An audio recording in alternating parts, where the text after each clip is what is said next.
Katja, welcome to IMpower. Great to see you again, as always. And you've got a privileged position this year of being sort of on stage, chairing sessions, and you're hearing really what the key topics of conversations are. What are you hearing most, and what do you think is front of mind for this industry at the moment? It's actually a continuation from last year. Last year, ESG was the big topic. It evolved into more a general thinking about responsible business practices and how can we live it authentically, and how do we deal with the challenge of lack of regulation and common frameworks. So there's debate, there are questions, but there's a firm focus on moving forward with ESG and responsible business practices. Sustainable investment, as you say, is at the heart of so much, and there's an argument that actually this is happening, it will happen, and if you aren't on board, you're going to be left behind. Is that a theme that you're seeing, and is that what is playing out here? Yes, somebody called it, you have to lean in now, and you can't wait till regulation tells you so. You definitely can't greenwash, that will be found out. And it's okay to try and make mistakes and not have it perfect and all of these kind of things, but don't wait until regulator tells you, do something now. So this is a risk, but it's also a great opportunity, isn't it? It is, and out of several reasons. So number one, ESG is just simply good risk management. It's a sustainable long-term outlook. And some companies did what ESG requires now already 50 years ago, 20 years ago, because it was just good business. And if you want to be a 100 or 200-year-old business, that's how you work. But there's another reason as well. ESG opens a lot of new business opportunities. In the E anyway, I mentioned this morning, I know of a startup that recycles plastic waste back into high-grade oil. I know another startup who builds net zero concrete bricks. And all of these kind of things are great investment opportunities. They are possible booming businesses and new unicorns. So from the private equity side, it's definitely a growing market. But even on the more regular investment side, it has tons of opportunities. An aging population, we have to be responsible for a pension market that is huge. So the opportunities are lots. We're talking there about the change in the things we might invest in. What are you seeing in terms of the change of the makeup of the industry itself? How quickly is the industry adapting? Are we seeing different teams, and where are we prioritising people in terms of their expertise?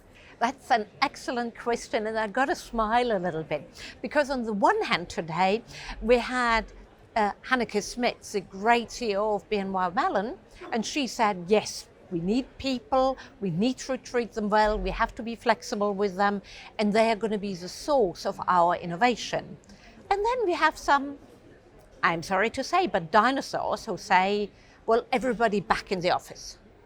And that's not going to work. You know, regardless of what they say, that they want it for culture or team building or whatever. And I'm not even saying back in the office is bad, but a one size fits all, top down mandated, forget it, it's not going to work. And frankly, our industry is not the sexiest, so it has problems attracting young, innovative talent, both on the client side. Well, who's going to talk to the young entrepreneurs, you know? Not the 50 plus whatever. You need like-minded people. So, and certainly on the product development, on the innovation side.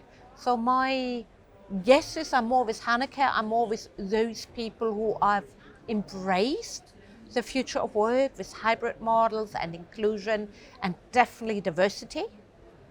And that is going to happen. You've been in this industry a long time. Are you seeing those changes? Are you seeing a change in workforce and sort of teams? I do, but again, there's some who are more complacent and more traditional in their mindset, and they will eventually feel the consequences. And some of the consequence may be that they just have to pay more to keep the people, which is always a losing bet. because they are going to go eventually. Money only keeps you so long. So I see some changes, I see some steps back, but the overall trend is definitely towards better leadership and more inclusive practices.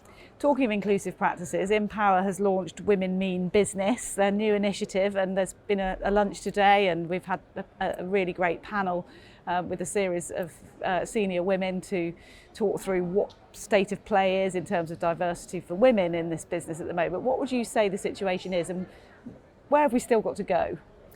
So first of all, we do have so many women, you just have to look around, so much more colorful, because we don't have to dress the same dark suit kind of way. But that's just the tip of the iceberg, like what we see here. There are more women leaders, there are more women panelists, but what we really need is not just the gender diversity, we need the overall diversity. Diversity of experience, neurodiversity. We need diversity of demographics. And the reason is we don't need it for tick the box. We don't need it for ESG reporting. We need it for more innovation. And do we still have a long way to go? Yes. We still have sexism in the industry. We still have bias in the industry. We still have to learn to be better stewards of our businesses. And that actually starts with the board. So, yep, still some waking up to do, but moving in the right direction. Just finally, going forward now, over the next 12 months, how do you expect those conversations to evolve, and what do you expect to see front of mind when we meet again in a year's time? So on the leadership and diversity side, I do think that the boards are now waking up, and that they're doing more with regards to talent and with regards as well to ESG. Responsible business practices is just on the board agenda. There's the additional aspect of AI that is discussed now. It's going to be discussed even more next year. And how that's going to change the talent landscape is really interesting.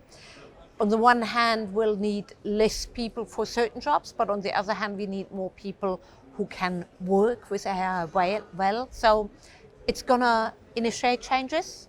If we're feeling them already next year, I'm not sure. But we'll still talk about talent next year. It's definitely on the horizon. Yeah. It's always great to hear your thoughts. Thanks so much for sharing them, as always, Katja. Nice to see you. Thank you. So lovely to see you too.